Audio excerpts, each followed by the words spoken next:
नमस्कार साथियों। अब जो हम डिस्कस करने वाले हैं आज का टॉपिक रहेगा हमारा न्यूटन के गति के नियम। तो देखिए, न्यूटन के गति के नियमों के बारे में बात करूं, न्यूटन्स लॉज ऑफ मोशन, या इन शॉर्ट लिख देंगे इसे हम लोग एनएलएम। तो एनएलएम आपके तीन हैं। सबसे पहला है आपका एनएलएम फर्स्ट। मैं बार बार न्यूटन की गति का प्रथम नियम ना लिख के क्या लिख दे रहा हूं, इसको सीधा सा एनएलएम फर्स्ट है। फिर है आपका एनएलएम सेकेंड, और अगला है आपके पास दोस्तों NLM third. NLM first, NLM second और एनएलएम थर्ड। तो देखें, एनएलएम फर्स्ट जो है ये जड़त्व का नियम है। किसका नियम है भाई? जड़त्व का नियम है, लॉ ऑफ इनर्शिया। इस जड़त्व के नियम को न्यूटन से पहले दे दिया साहब गैलीलियो ने, इसलिए इसे कहा जाता है गैलीलियो का नियम।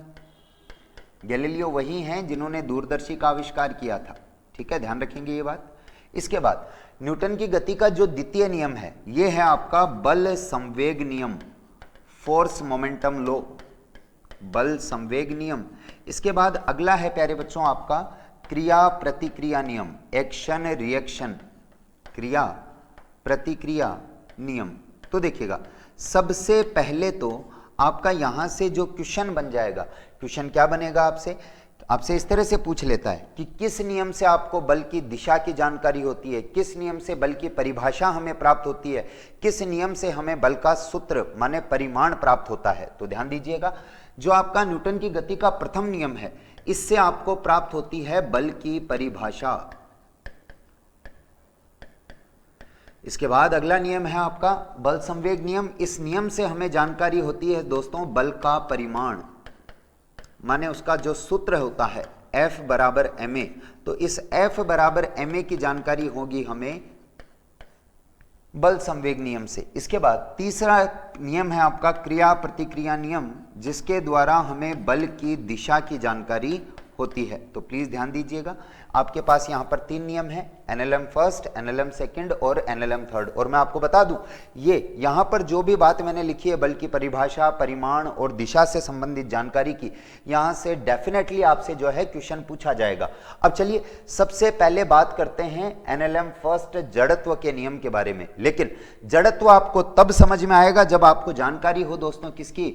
जड़त्व की, जड़त्व इनर्शिया। तो सबसे पहले देखें कि जड़त्व क्या होता है, इनर्शिया क्या होता है।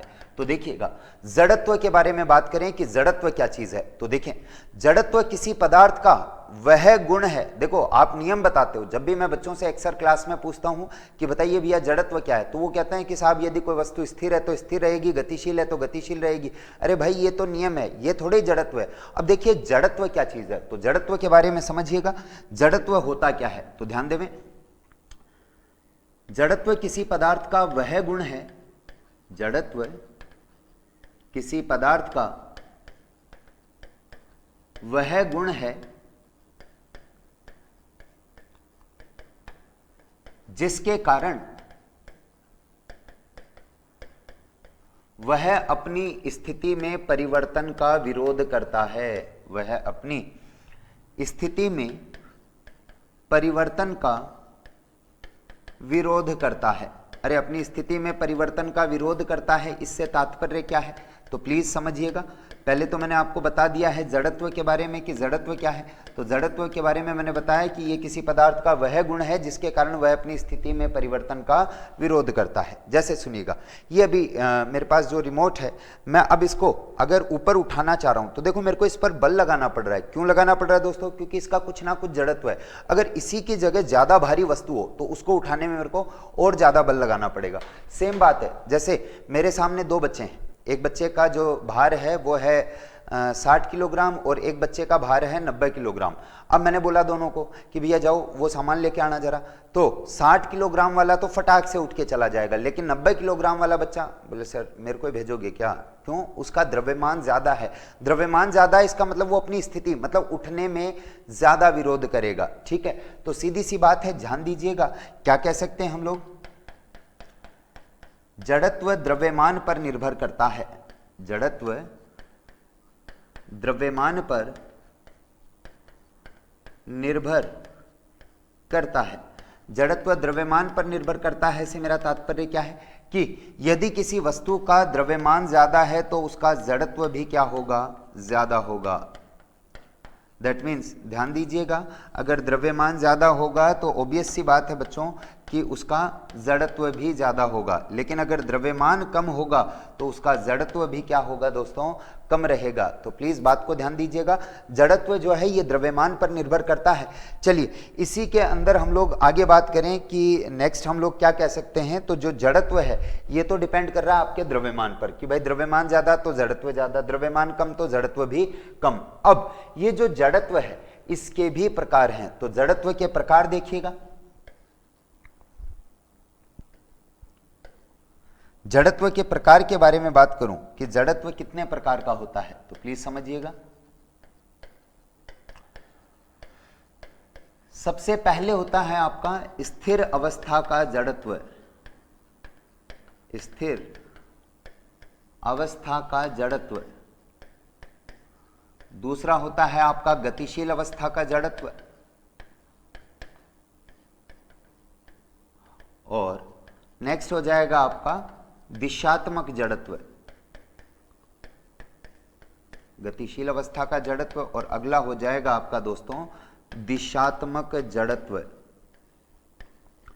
स्थिर अवस्था के जड़त्व से तात्पर्य क्या है कि कोई वस्तु स्थिर है तो स्थिर रहेगी, गतिशील है तो गतिशील रहेगी, और दिशात्मक मतलब उसकी दिशा को बदलने के लिए भी आपको बाह्य बल की आवश्यकता होती है। तो ये तीन प्रकार का जड़त्व होता है। इसके बाद अब हम जो डिस्कस करेंगे, ये डिस्कस करेंगे प्यारे बच्चों हम लोग जड़त्व के नियम के बारे में कि जड़त्व का नियम क्या है। तो अब समझिएगा जड़त्व का नियम, और जड़त्व के नियम को समझिएगा। जड़त्व का नियम कहता है जो आप सब जानते हैं, यदि कोई वस्तु स्थिर है तो वो स्थिर रहेगी तथा गतिशील है तो वो गतिशील रहेगी जब तक कि उस पर कोई बाह्य असंतुलित बल ना लगाया जाए। तो देखो बल नहीं, असंतुलित बल। कैसे, जरा समझिएगा। इस नियमानुसार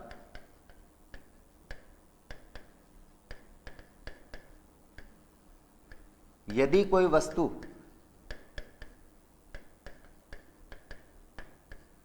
स्थिर है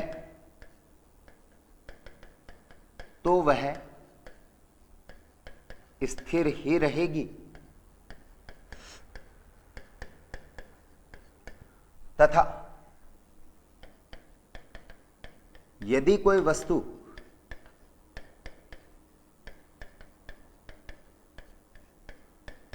गतिशील है तो वह गतिशील ही रहेगी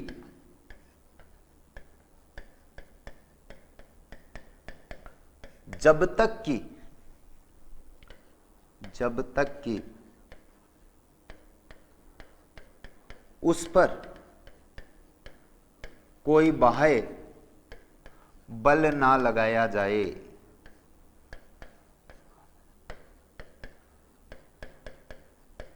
देखो ऐसा कहते हैं आप लोग कि यदि कोई वस्तु स्थिर है तो स्थिर रहेगी, गतिशील है तो गतिशील रहेगी जब तक कि उस पर कोई बाह्य बल ना लगाया जाए। लेकिन ये बात गलत है। देखो दोस्तों, ये जैसे अभी स्थिर है, स्थिर ही रहेगा कब तक, जब तक कि इस पर मैं कोई बाह्य बल ना लगा दूं। ठीक है, लेकिन देखो यार एक बात समझना, देखो अभी ये स्थिर है, ठीक है, अब मैंने इस पर इधर से भी बल लगा दिया, इधर से भी बल लगा दिया, तो भी तो दोस्तों ये क्या है, स्थिर है। देखो मैं दोनों तरफ से बल लगा रहा हूं, दोनों तरफ से बल लगा रहा हूं, फिर भी ये क्या है, स्थिर है। इसका मतलब बल नहीं, बल कैसा होना चाहिए, असंतुलित बल। अभी जो बल लग रहे हैं ये तो संतुलित बल है, ये तो कैसे बल है भाई, संतुलित बल है। इधर से भी इतना ही बल लग रहा है, इधर से भी इतना ही बल लग रहा है, तो बैलेंस फोर्स है।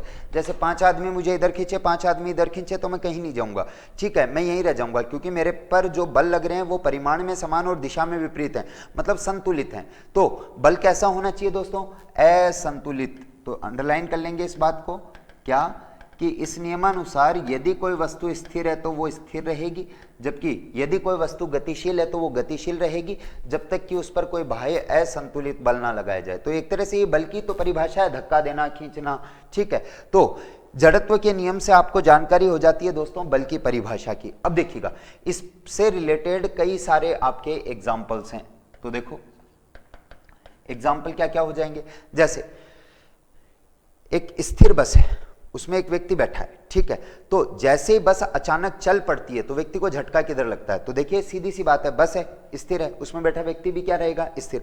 अचानक से बस चल पड़ी तो बस तो गति कर रही है लेकिन ये व्यक्ति स्थिर था और स्थिर ही रहना चाहेगा, तो व्यक्ति को झटका किधर लगता है? पीछे की ओर। दूसरी बात, कोई बस है, गतिशील है, जैसे ये बस 40 की स्पीड पे चल रही है तो इसमें बैठे व्यक्ति की स्पीड भी कितनी होगी भाई? आप लोगों के सापेक्ष 40 होगी। हाँ, बस के सापेक्ष इसकी स्पीड 0 होगी लेकिन आप लोगों के सापेक्ष इसकी स्पीड कितनी हो जाएगी भैया? 40 हो जाएगी। तो देखिए, अगर बस को अचानक ब्रेक लगे तो बस को ब्रेक लगेंगे लेकिन ये वस्तु तो गतिशील है यार, गतिशील रहना चाहेगी, तो व्यक्ति को झटका किधर लगेगा?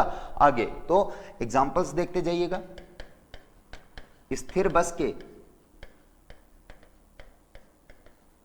अचानक चल पड़ने पर उसमें बैठे व्यक्ति को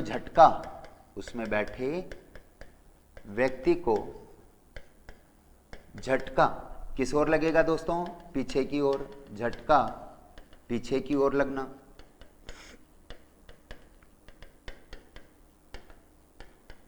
दूसरा एग्जाम्पल क्या हो जाएगा आपका? गतिशील बस के अचानक ब्रेक लगाने पर, गतिशील बस के अचानक ब्रेक लगाने पर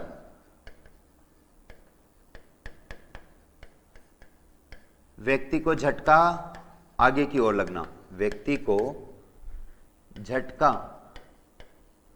आगे की ओर लगना।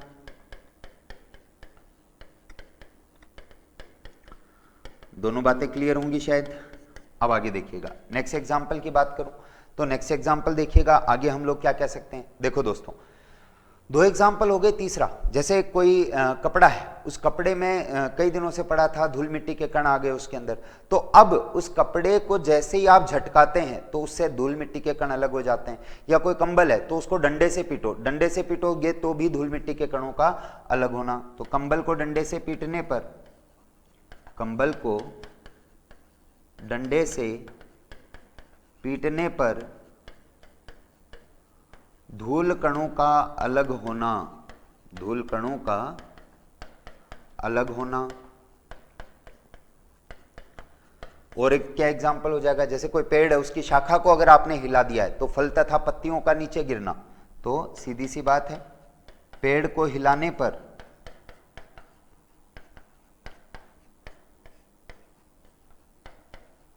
फल तथा पत्तियों का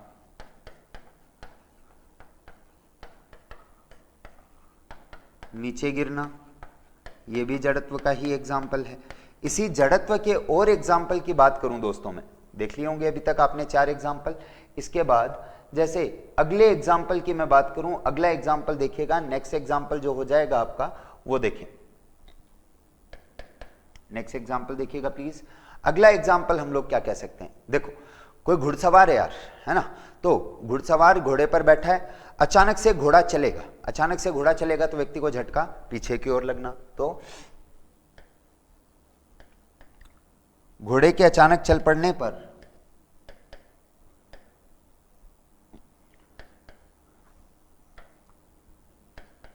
घोड़े के अचानक चल पड़ने पर घुड़सवार के पीछे की ओर गिरने का खतरा रहता है, पीछे की ओर गिरने का खतरा रहता है। यह भी इंपॉर्टेंट है आपका। चलिए और देखिएगा, ये चीज आपने बस में भी तो बस में उतरते समय नोट की है। जैसे ही आप बस से उतरते हो तो ऐसा नहीं है जैसे बस वाले क्या अचानक बिल्कुल प्रॉपर पूरी तरह से रोकते नहीं, वो कहते हैं थोड़ी स्पीड कम की और फिर कहते हैं भैया चलते हुए उतर जाओ, है ना, या चलती बस से थोड़ा सा उतर जाओ स्पीड कम करके, ठीक है। तो उस समय आपको ऐसा नहीं है कि बस से उतरे और बस ऐसे रोड पे ऐसे हो गए, नहीं, उस समय आप लोगों ने क्या करना है कि जैसे ही आप बस से उतर रहे हो तो बस से उतरते टाइम आपको आगे की ओर मुंह करके कदम ताल करते हुए उतरना चाहिए। उससे फायदा क्या होता है? देखो, आप बस में थे तो आपकी बॉडी की स्पीड जितनी बस की स्पीड है उतनी स्पीड है, लेकिन जैसे ही आप जमीन पर सड़क पर उतरे तो नीचे का भाग आपका स्थिर हो चुका है, लेकिन ऊपरी भाग तो अभी भी गतिशील अवस्था में है, जिसके कारण आप मुंह के बल गिर सकते हो। अब इस केस में क्या करना चाहिए आपको, जैसे बस इधर चल रही थी तो आपको भी इधर की ओर चलते हुए इधर की ओर मुंह करके कदम ताल करते हुए उतरना चाहिए। तो ये भी जड़त्व का ही एग्जाम्पल है। अब इसी जड़त्व के एग्जाम्पल जो एग्जाम पॉइंट ऑफ व्यू से इंपॉर्टेंट क्वेश्चन है वो मैं डिस्कस कर ले रहा हूं। क्वेश्चन देखिएगा, बहुत ही इंपॉर्टेंट है, प्लीज ध्यान दीजिएगा, 5 स्टार लगा लें इस पर, इंपॉर्टेंट है, आगामी भर्ती परीक्षाओं में पूछा जा सकता है, एसएससी इसको कई बार पूछ भी चुका है। देखिएगा, देखो क्या एक लड़के ने, कोई गतिशील ट्रेन है, गतिशील ट्रेन में लड़के द्वारा बॉल उछालने पर क्या होगा भाई, बॉल हाथ में आएगी, पीछे जाएगी, आगे जाएगी। तो इस टाइप के 3 क्वेश्चन बनते हैं, मैं क्वेश्चन अब से डिस्कस करता हूं। तो देखो क्वेश्चन क्या बनता है, पहला देखिएगा, फिर आंसर्स की बात करेंगे। 3 केस जो यहां पर बनते हैं, तीनों ही केस को डिस्कस कर लेते हैं। ये कोई गतिशील ट्रेन है, इसमें कोई लड़का है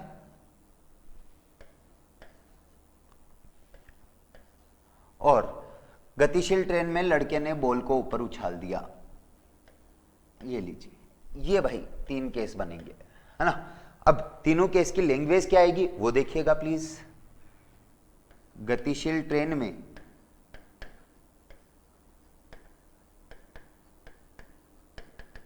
लड़के द्वारा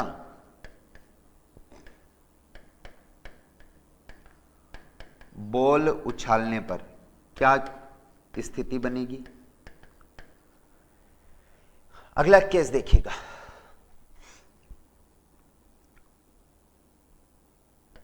लड़के के बॉल उछालते ही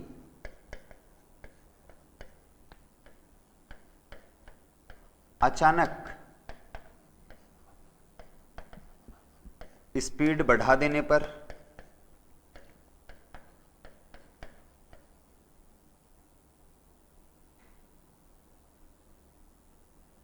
और नेक्स्ट केस देखिएगा भाई प्लीज। अगला केस देखिए, थर्ड केस देखिएगा,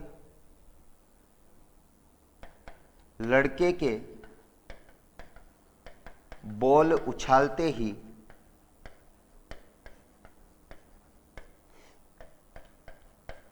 अचानक ब्रेक लगा देने पर। तो ये 3 टाइप के केस जो हैं ये आपके बनते हैं। अब चलिए सबसे पहले डिस्कस करते हैं भाई। सपोज करो बस है, बस की स्पीड है सपोज कीजिए 50, बस की स्पीड कितनी है 50। तो बताइए बस की स्पीड 50 है तो बस में जो लड़का है उसकी स्पीड भी कितनी होगी 50, तो उसके हाथ में जो बॉल है उसकी स्पीड भी कितनी होगी भाई 50। तो देखो लड़के ने बॉल को उछाला, लड़के ने बॉल को उछाला, अब उछाला तो जो वस्तु स्थिर है स्थिर रहेगी, गतिशील है गतिशील रहेगी, जब तक कि उस पर कोई बाह्य बल नहीं लगेगा। तो बॉल पर कोई बाह्य बल नहीं लग रहा है और अभी ट्रेन भी उसी स्पीड पे चल रही है, बस भी उसी स्पीड पे चल रही है। तो अगर ट्रेन की स्पीड 50 है, लड़के की स्पीड भी 50 और बॉल की स्पीड भी 50, तो बॉल वापस हाथ में ही आ जाएगी, तो बॉल वापस हाथ में आ जाएगी। ये पहला क्वेश्चन। अगला देखिएगा, लड़के के बॉल उछालते ही अचानक स्पीड बढ़ा दी जाए। जैसे ट्रेन की स्पीड 50, लड़के की स्पीड 50, बॉल की स्पीड 50, बॉल को उछाल दिया तो बॉल की स्पीड अभी हवा में कितनी है भाई 50 ही है, लेकिन अचानक स्पीड बढ़ा दी तो स्पीड जैसे 50 से 55 कर दी, 60 कर दी, ठीक है। तो अचानक स्पीड बढ़ा दी तो देखिए ट्रेन की स्पीड बढ़ी तो लड़का तो ट्रेन के संपर्क में, तो इसकी स्पीड तो बढ़ जाएगी, लेकिन बॉल हवा में, तो बॉल की स्पीड कितनी रहेगी दोस्तों, ध्यान दो, बॉल की स्पीड तो अभी भी 50 है, लेकिन लड़के की स्पीड कितनी हो चुकी है भाई 60 हो चुकी है, तो बॉल पीछे की ओर गिर जाएगी, पीछे। अब ये वाला केस देखिएगा, लड़के के बॉल उछालते ही अचानक ब्रेक लगा देने पर, ट्रेन की स्पीड 50, लड़के की स्पीड 50, बॉल की स्पीड 50, बॉल को उछाल दिया, बॉल को उछाल दिया तो बॉल की स्पीड कितनी है 50, लेकिन अचानक ट्रेन को ब्रेक लगा दिए तो ट्रेन की स्पीड सपोज करो 50 से 45 हो गई, 40 हो गई, तो 45-40 हो गई, तो सीधी सी बात है स्पीड कम हो चुकी है, और स्पीड कम हो चुकी है तो सीधी सी बात है प्यारे बच्चों, देखो इसकी स्पीड कम हो चुकी है, लेकिन बॉल तो अभी भी 50 की स्पीड पे, लड़के की स्पीड 40 हो चुकी है क्योंकि ट्रेन की स्पीड 40 हो चुकी है, लेकिन बॉल की स्पीड तो अभी भी 50 है, तो बॉल कहां जाएगी आगे की ओर। तो ये 3 टाइप के क्वेश्चन यहां से बनते हैं। हालांकि जो एग्जाम के अंदर बार बार पूछा जाता रहा है वो ये वाला कॉन्सेप्ट है। चलिए इसी से रिलेटेड एक और बहुत प्यारा कॉन्सेप्ट मैं आपसे डिस्कस कर लेता हूं। देखो यार, अभी मैंने आपको एक कॉन्सेप्ट बताया था कि जैसे ही गतिशील बस के अचानक ब्रेक लगाए जाते हैं तो उसमें बैठे व्यक्ति या कोई सामान वगैरह जो है वो आगे चले जाते हैं। इसी कॉन्सेप्ट पर एक क्वेश्चन देखिएगा, गलत करते हैं अक्सर बच्चे, तो प्लीज ध्यान दीजिएगा, इंपॉर्टेंट है, ध्यान दीजिएगा। यह भी आगामी भर्ती परीक्षाओं के लिए बहुत ही महत्वपूर्ण क्वेश्चन है, आपके रेलवे और एसएससी के अंदर तो इस क्वेश्चन का विशेष ध्यान दीजिएगा दोस्तों। तो चलिए बात करें, क्वेश्चन मेरा देखिएगा आप एक बार, क्वेश्चन समझिएगा, क्वेश्चन क्या कह रहा।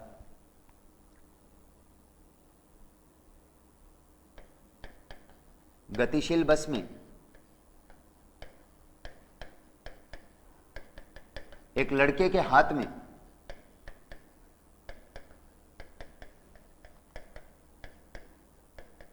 हाइड्रोजन गैस से भरा गुब्बारा है, हाइड्रोजन गैस से भरा गुब्बारा है।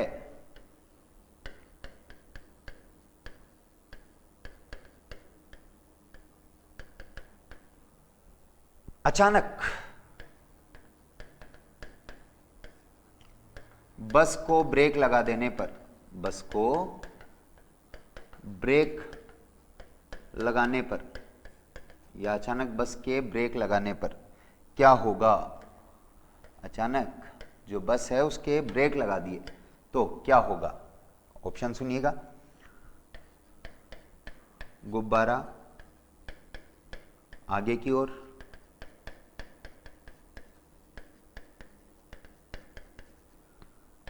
बी ऑप्शन है गुब्बारा पीछे की ओर, सी ऑप्शन है मेरे प्यारे बच्चों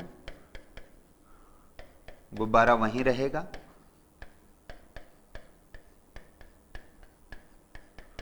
और ऑप्शन डी है उपरोक्त में से कोई नहीं, नन ऑफ द अबव।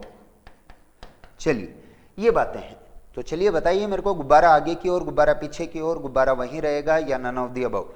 तो अब सुनिएगा, नॉर्मल स्टूडेंट क्या टिक करेंगे, बोले ठीक है बस चल रही थी, बस के अचानक ब्रेक लगा दिए तो गुब्बारा आगे की ओर। गलत बात, गलत।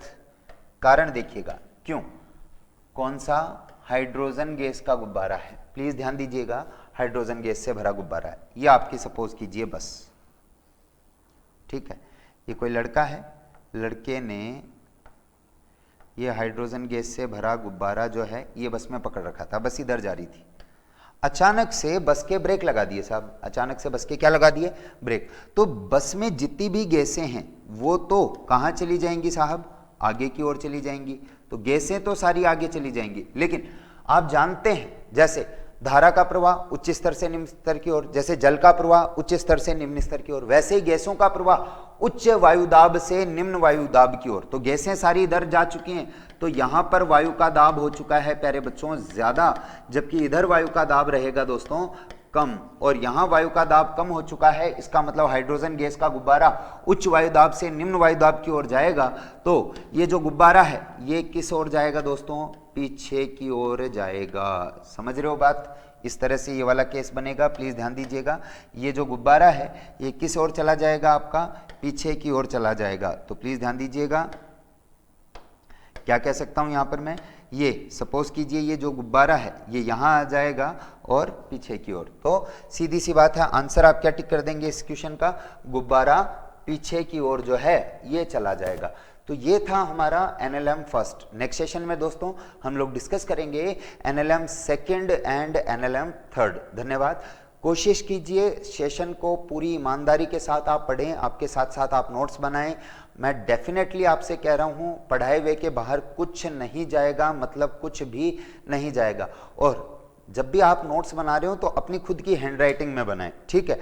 हालांकि पीडीएफ ऑप्शन है, लेकिन उसकी बजाय आप खुद की राइटिंग में नोट्स बनाएं। उससे फायदा क्या होता है, देखो दोस्तों, खुद की राइटिंग में लिखा हुआ आपको ज्यादा लंबे समय तक याद रहता है। तो पढ़िए सिलेक्शन के लिए। धन्यवाद।